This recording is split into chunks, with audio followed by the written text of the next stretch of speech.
Welcome back, my Duelist friends. Casual Duelist here, and it's Thursday. So, again, hopefully, you guys have been having a pretty good week. You guys may notice our friend Time Wizard's back, and that means it's time to get on with the actual progression series. So, um, the last time we did anything with this, it seems like it's been forever, mostly because like January got consumed mostly with the new Speed Duel product. But we talked about Tournament Pack 1 being released in September 1st of 2002. And then right after we did the Tournament Pack Series 1, like sort of set review. Again, mind you, the only sets that are available to the duelists in this point in time is it's early 2002. Well, I guess it's late 2002 now. We started off with the Legend of Blue Eyes before we got the starter decks. So we got the two starter decks right afterward. So we went from a pre-banned format, everything was allowed at 3, to having our first limitations list. That becomes the first like official time period by most people's standard. And by that I mean, like, if you go to formatlibrary.com, this will be a quick in for you to go ahead and just like take a peek. You'll see like the Yuki Kaiba formats. After that, we move into having the second booster set of the game. We get Metal Raiders. We had a little bit of fun. We had Celestial open some like the reman, not reman. It's not remanufactured. The newest printing of the old set, Metal Raiders. So this way we had like a little bit of an opening. I think she pulled something cool. And that would lead us into the Critters format because the significant cards like Witch of the Black Forest and Sangan were released, as well as our mascot, Time Wizard. And then Fusion was also sort of reinforced. And then after that, sort of in the transitional time period, yes, the people had things like the Mechanical Chaser and the Fusion substitutions from the tournament pack, but according to the format library, not quite legal for the critter format. Their lists are what we're going off of, and some common sense using the timelines. We did a Black Skull Dragon with Fusion substitutions and Summoned Skull. So that's where we left off. So today, the date would move up from September 1st to September 16, 2002. Originally known as Magic Ruler, would later become known as Spell Ruler, would receive an immediate reprinting. The time period for this would be right along the Magician's Force booster set. And again, I do believe that it was a bit of a legal issue between Wizards of the Coast. They make the wildly popular card game Magic the Gathering. And Konami, because they said, like, look, half the time when your characters are talking in the show, when people go into a card shop, they're going to say, give me a spell card or give me a magic card, instead of give me what I actually came in here for. So you guys need to maybe change the names so that there's less confusion. And I'm trying to see whether or not I have any that still say Magic on them here at the table. I do. Give me a second. We got like these original ish starter deck Pegasus Black Illusion rituals that again, they said magic cards. So again, if a player walked in and said, hey, I'm looking for some magic cards, you might not be buying the right product. And again, they were looking at this taking away from their own sales, blah blah blah blah blah. That's why we have spell cards now. And so that's the history behind that. Let's get you guys a set. So the set is actually pretty cool looking. Introduces a couple new concepts. 1, equipment gets better. 2, rituals become a thing. 3, control is finally like huge. We get our first subtyping in cards as well as our first archetyping in the cards. Like a lot of the cards from the first sets would go on later to become archetypes, but this set like really hammers it home. And we get some interesting cards too. Like we got the Amoeba. It's just a little slime monster, and if control of it were to shift to the opponent, they would take 2k life points damage. This can only be used. This effect would only be used once, as long as it remains face up on the field. And again, this and Griggle's in here somewhere too. Griggle's the same thing, but it would increase your life points by 3,000. These little joke effects weren't super usable quite yet. But cards that we just got into Speed Duel, where is she? The Invader of the Throne Room, may try to take a card from the opponent's side of the field, and if that's the only card that they have, then they're going to go ahead and take that instead. So, not too bad. We do get a lot of normal monster cards that you just would not play. You would not play a 6-star for 1,800 power. At this point, you have La Jin. You guys have Mechanical Chaser at 1850. You guys have Battle Ox. You guys have Neo the Magic Swordsman. There's a lot of reasons you wouldn't play that. You'd also have Dark Elf and Jirai Gumo for the people who aren't worried about their hit points as much. The Axe of Despair, really good equipment. Would not originally state that it was an Arcfiend card. This would be added later during, I think, Dark Crisis. But it is the first equipment that gives you 1,000 points of attack. It's kind of like a staple nowadays. Like, we all know about it. It's a card you want to see if you're playing some sort of like retro draft. It's just good stuff. Banisher of Light. This has been used multiple times throughout the years. Same thing with Banisher of Radiance, which would come by much later. We would have, like I said, the tunes. And these initial tunes are just as terrible as you guys probably remember them being. They can only exist if Toon World is on the field. They cannot be played any other way. They are special summons, and even though they are special summons, the higher star cards do require their tribute summons. Then you have to pay 500 points to attack. And if your Toon World does get destroyed, you lose your tunes. However, they get attacked directly unless your opponent's also playing tunes, which is highly unlikely. We would also get cards like Mystical Space Typhoon in this set. We would get Giant Trunade. Giant Trunade was actually really good for the Toon player at the beginning, as you would just return the Toon World back to your hand after playing your monsters. So again, that wasn't too bad. I was thinking Heavy Storm was probably last set. We would get cool cards like Confiscation would be a big deal. Pay 1,000, look at your opponent's hand, discard a card.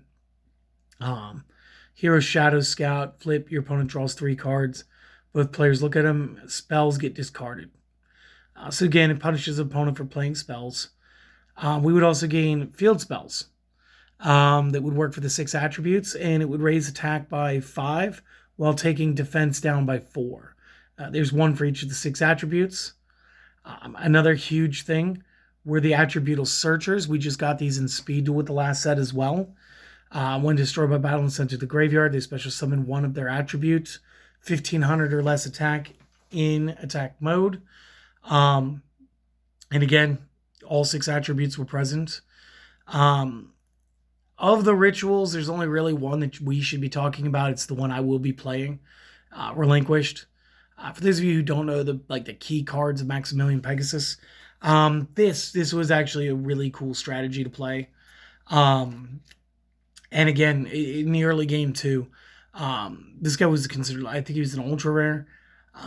You had your opponent taking the same damage as you. If they tried to overpower it, you were able to then re-equip it with another card.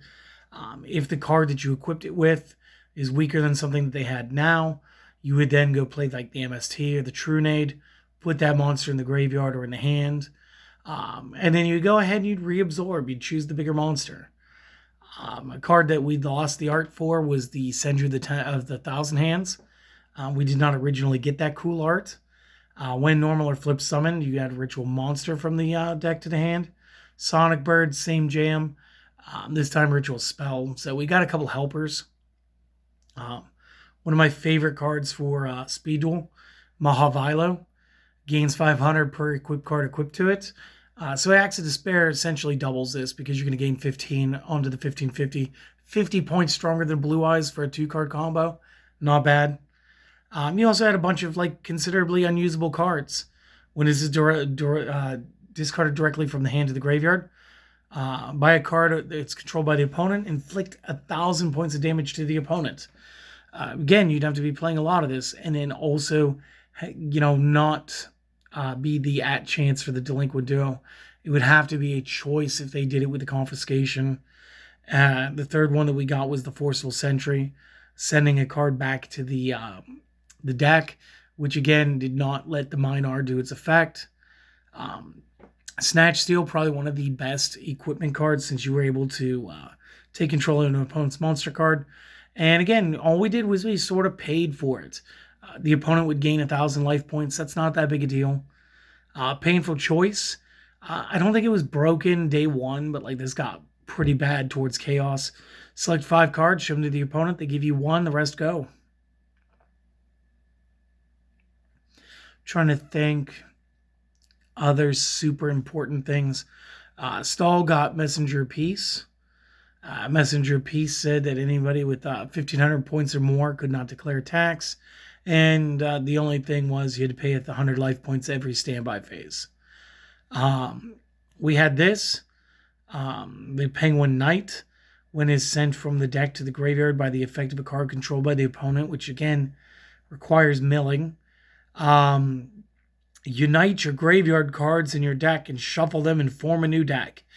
Awkward wording.